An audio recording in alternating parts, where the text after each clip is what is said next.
I didn't really have an initial growth plan. When I got started, I just had something that I felt was of value for other people.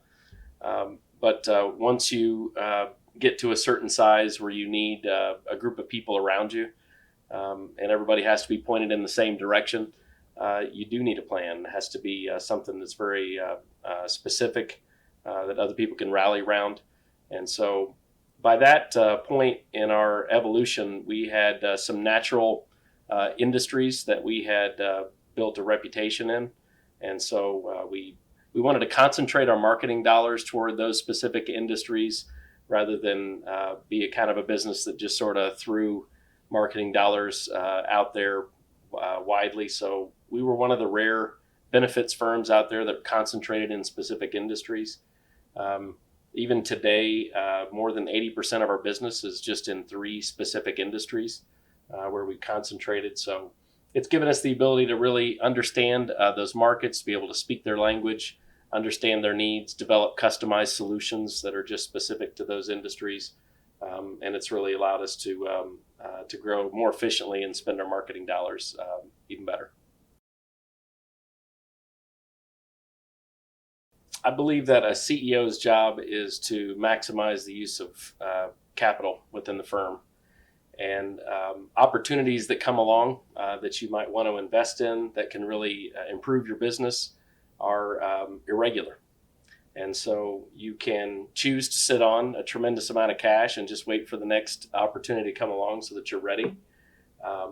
Or you can develop a partner in order to be able to have a place that you can go at any time that you need capital. And I'd say we evolved a little bit. At the beginning, we held a lot of cash on the balance sheet.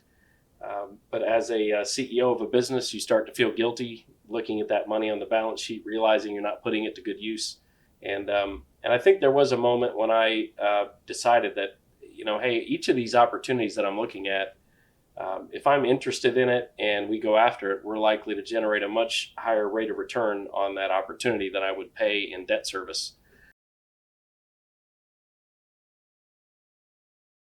I don't advise anybody to go looking for debt.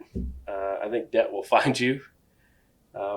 However, there are going to be moments when, in order to capitalize on the right opportunities that are within the business, you need access to capital. And and what I would say is be on the lookout for opportunities all of the time, whether they're acquisition opportunities, building infrastructure, software, whatever it is within your firm.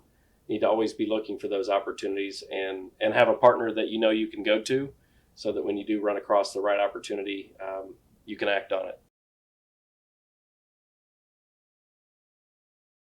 And I think that the service that Oak Street provides people in our industry is critical. Very few of the banks that you can go to understand the value of your asset. And when that was one of the first things that we discovered in working with Oak Street was they weren't asking me to post a house. They weren't asking me to post land or other assets. They understood the value of the asset of our firm, and all of the concentration of discussions was really around that asset. And so I think it's an essential element to move beyond just being a one person agency to really growing a business, is having the business be able to stand on its own 2 feet. And an important part of that is working with a bank that sees the value of the asset. In terms of growth, we've seen about maybe 50 or 60% growth since we started the relationship with Oak Street. And most of that has been organic growth that came from the investments that we made within the firm with infrastructure. But we also have had a couple of strategic acquisitions that we made that brought in some of that growth through acquisition. But it was, I would say that it's been a natural progression for the firm. We haven't grown too fast. We haven't grown too slow.